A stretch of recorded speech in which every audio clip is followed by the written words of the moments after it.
Assalamualaikum warahmatullahi wabarakatuh. Saya Mizanul Marhamah dari kelas PSK M24A dengan NIM 4241210009.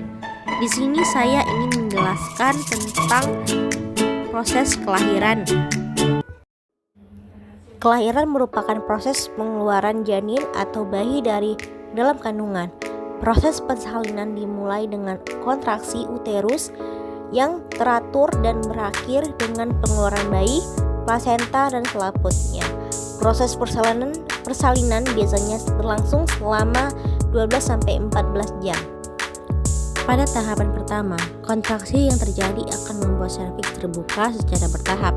Dalam tahapan ini, serviks mulai melentur sehingga dapat terbuka dan melebar sampai 10 cm.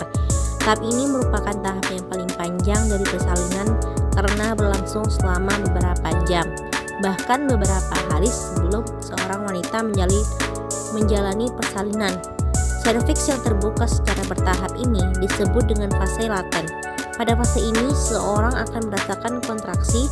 Usahakan agar wanita yang mengalami fase ini bergerak secara aktif untuk membantu agar bayi turun ke bawah rahim dan mempermudah persalinan nantinya.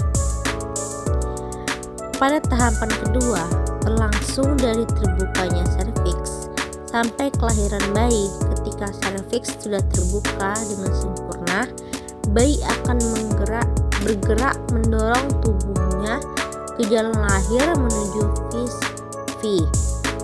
MIS-P.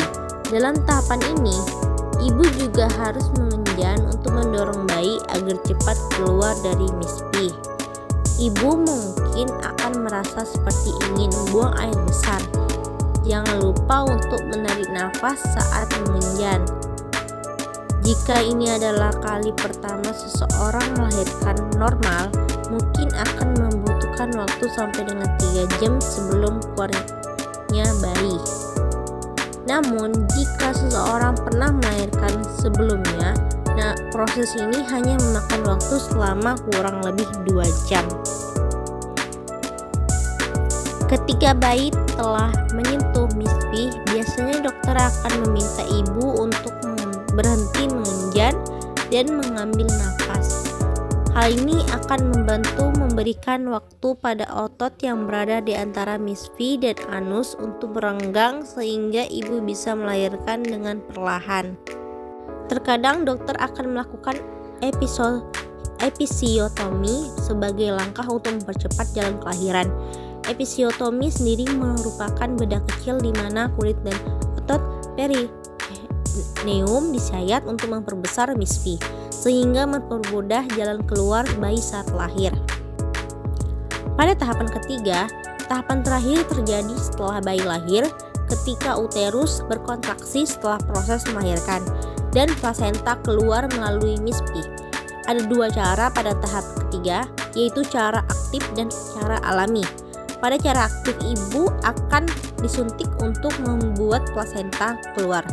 Cara ini membantu ibu untuk mengurangi kehilangan darah, tetapi menyebabkan efek samping karena memakai obat. Dengan ini, ibu tidak perlu mengenjan karena obat akan merangsang kontraksi dan plasenta akan keluar secara perlahan. Sedangkan pada cara alami, ibu akan berkontraksi lagi, tetapi kontraksi terjadi lebih lemah karena rahim ibu telah turun. Plasenta secara bertahap akan memisahkan diri dari dinding uterus dan ibu akan terdorong untuk mengenjan lagi. Kemudian, plasenta akan keluar melalui MIS-P. Dokter atau bidan juga akan meminta ibu untuk melakukan inisiasi menyusui dini, IMD. Ini adalah langkah penting untuk memudahkan bayi dalam melalui proses menyusui. Bayi yang baru lahir akan diletakkan pada dada atau perut ibu, lalu secara alami akan mencari sendiri sumber air susu ibu atau ASI dan menyusu. Pada tahap akhir persalinan, penolong persalinan juga akan menjahit luka robekan jalan lahir atau jika saat melahirkan sempat dilakukan episiotomi atau pengguntingan kulit dan otot antara MIS-P dan anus. Sebelum dijahit, ibu akan diberi suntikan obat bius lokal untuk mengurangi nyeri. Sekian dari saya. Assalamualaikum warahmatullahi wabarakatuh.